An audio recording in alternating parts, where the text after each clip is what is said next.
Not only did Atiku Abubakar, the presidential candidate for the PDP, invited Peter Obi, the Labour Party presidential candidate, to his house in Adamawa for breakfast meeting. He also invited him to give a speech at his institution right there in Adamawa State. What are you guys thinking? Because I think to me, this is looking as if this is a start to, a more solid relationship between these two, or this is a start to the coalition that people have been talking about. What do you think? Let me know in the comment section below. Before we delve right into the details of today's news, if this is your first time here or you have not subscribed to this channel, what are you doing? What could you even be doing on YouTube and you're not subscribed to Newsroom Nigeria? Please go ahead and subscribe. If we are not actually fighting and you don't have any grudges against me, why wouldn't you subscribe? Please subscribe, join this amazing community we have. Like this video, also leave your opinions in the comment section below as well. Peter Obi, the 2023 presidential candidate under the platform of the Labour Party, has commended Atiku Abubakar, former vice president, for his sacrifice, investing and vision of coming up with the American University of Nigeria for the development of education in the country. Newsroom Nigeria reports Peter Obi gave the commendation on Saturday at the 20th anniversary of American University Nigeria and Founders Day celebration in Yola, where he described education as the most critical tool for development and future of Nigerians. Obi, who was the keynote speaker at the anniversary, tasked the product of AUN understand that they were groomed to be leaders of tomorrow, as they need to understand the qualities of leadership for them to contribute their part for the development of Nigeria. The more society is educated, the more they develop and have quality life, he said.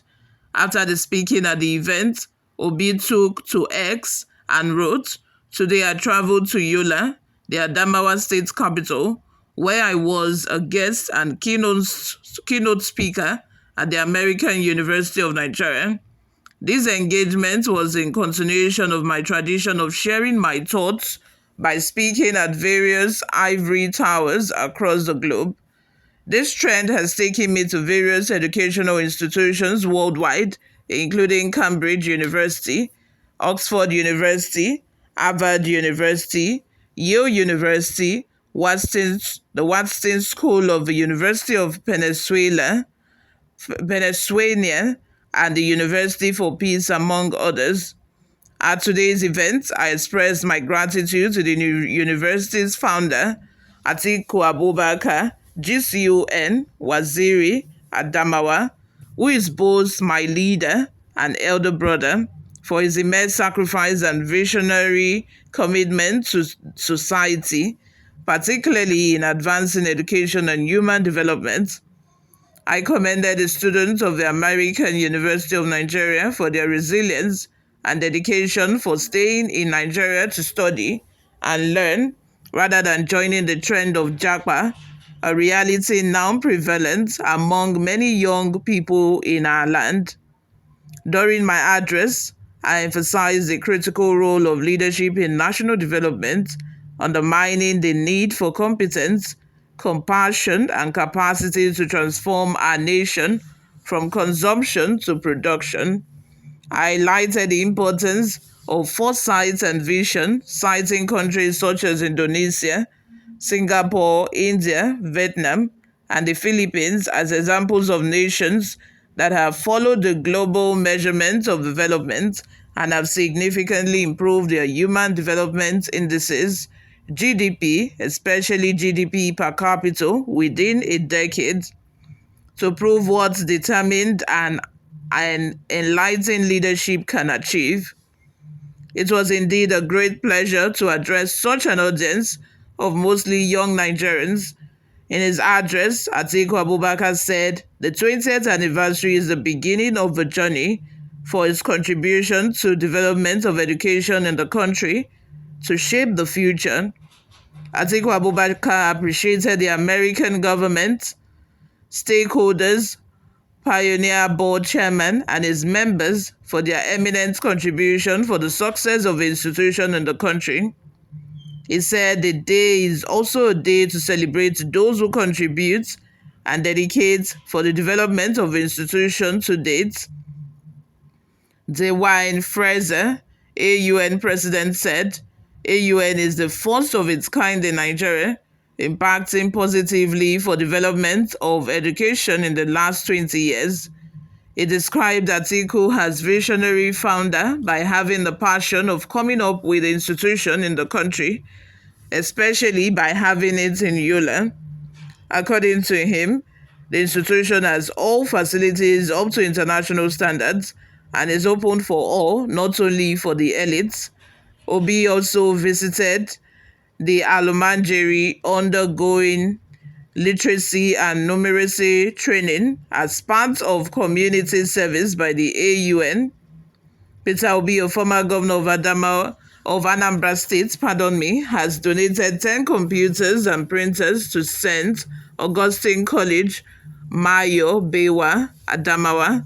Speaking at the presentation in Yola on Saturday, Obi said the gesture was to help students acquire more knowledge in information and communication technology. Today, we are talking about technology. Therefore, our children need to be empowered with technological skills to help them excel, he said. According to him, the computers will help them to get more skills at their basic level. Reverend Father Moses Maji, principal of a college, thanked and appreciated Peter Obi for the gesture and assured to make judicious use of the computers for the benefit of the students. In his remark, Bishop Stephen Manza, Catholic Bishop of Yola Diocese, appreciated Peter Obi for the donation and contribution to the development of education in the country.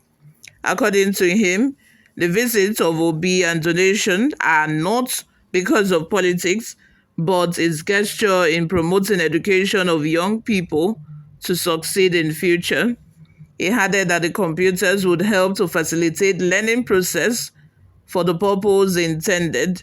You all, what are your thoughts? Let's have them in the comment section below. Thank you very much for always listening and watching.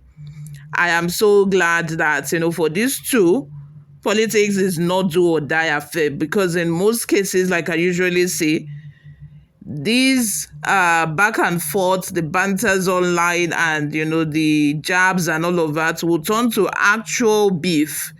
And in real life, they would not even be able to say hello to each other, not to talk of inviting each other for breakfast meeting. But I'm so glad that, this is happening. Hopefully in the future, we are going to see a collaboration between these two. Hopefully, fingers crossed. Thank you very much for always listening and watching, guys. I will see you all in my next video. Bye for now.